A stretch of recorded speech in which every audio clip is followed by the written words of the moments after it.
our headlines at 6 o'clock. The government says it will start construction on 3 new towns in England before the next general election.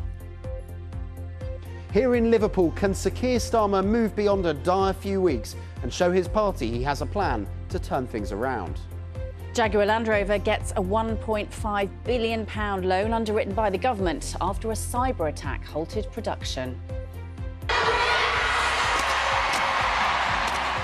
Congratulations pour in for England's Red Roses, who've won the Women's Rugby World Cup in front of a record crowd. Now then, we've been talking about this for a few days here on Breakfast. In the early hours of this morning, a special train arrived at Darlington to mark 200 years since the world's first passenger train made its maiden voyage. Yeah, this is it. You can see it there just in the distance. A replica of the Locomotion Number 1. It arrived alongside, as you can see, London North East Railway's brand new high-speed electric train. So the old next to the new. A culmination of a weekend celebrating 2 centuries of the modern railway.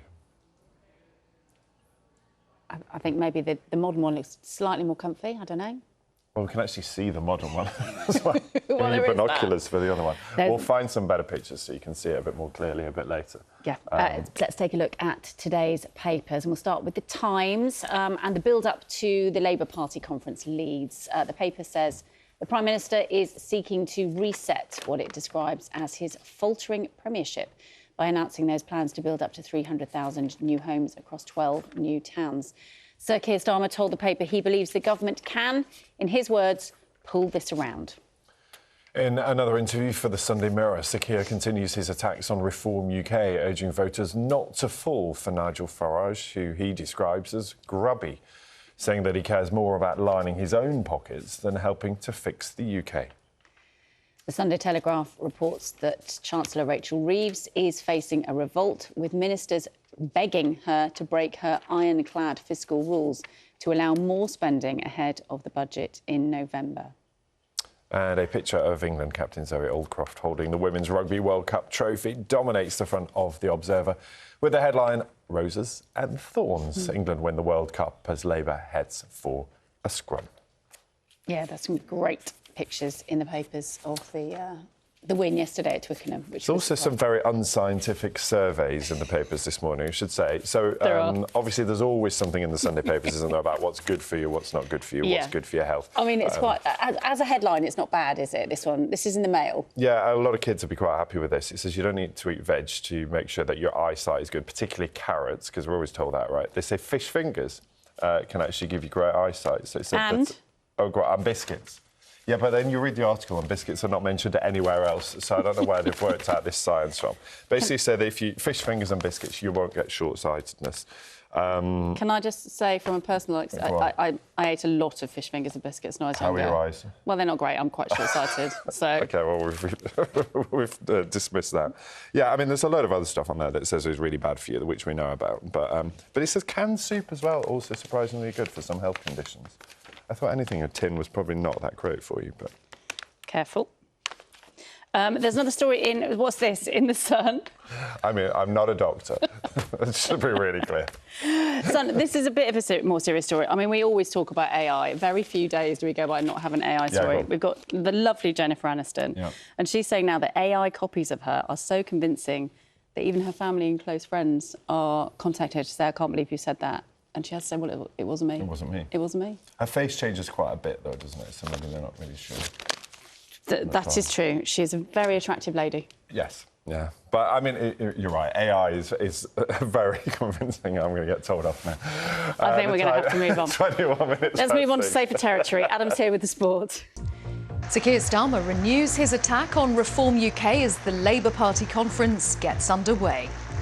Our beautiful, tolerant, diverse country, and I want to serve the whole of that country.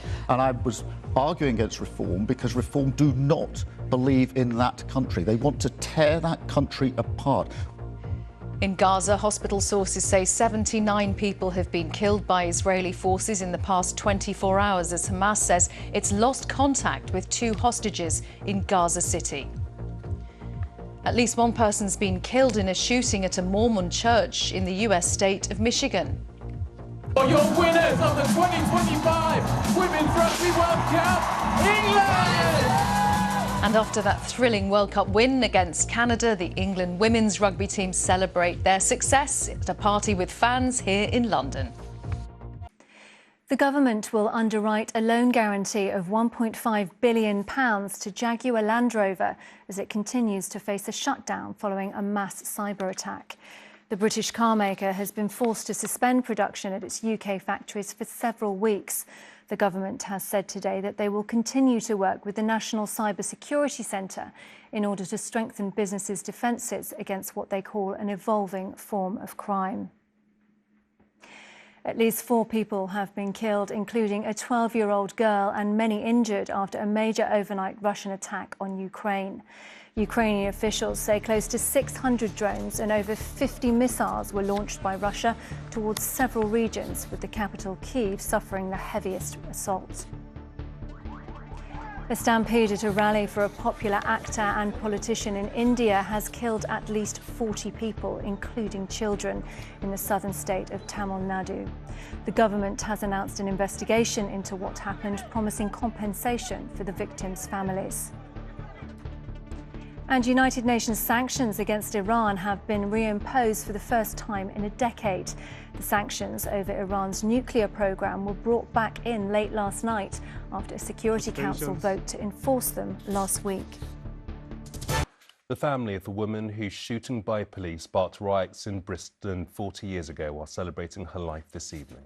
Cherry Gross was left paralysed when she was shot by officers raiding a home in 1985. She died from her injuries in 2011. The Mets apologised for the force's failings in her death nearly 30 years after the incidents.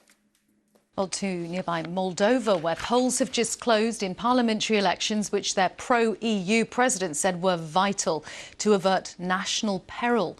Casting her ballot early in the day, Maya Sandu urged people to turn out and vote. She, the police and prosecutors have alleged unprecedented levels of vote buying and disinformation directly linked to Russia. It's a claim Moscow strongly rejects. Pro-Kremlin opposition parties have echoed Moscow in dismissing talk of interference. Igor Dodon has made a national address claiming his allies have won the election and that the PAS government should go.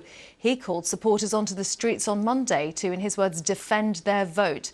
There are no official results, though, or even exit polls. Now, it's a crop you might associate with paddy fields of Asia, but now rice has been successfully grown in the UK for the first time. The seeds were planted in Cambridgeshire as part of a new trial run by scientists to see how climate change is affecting growing conditions.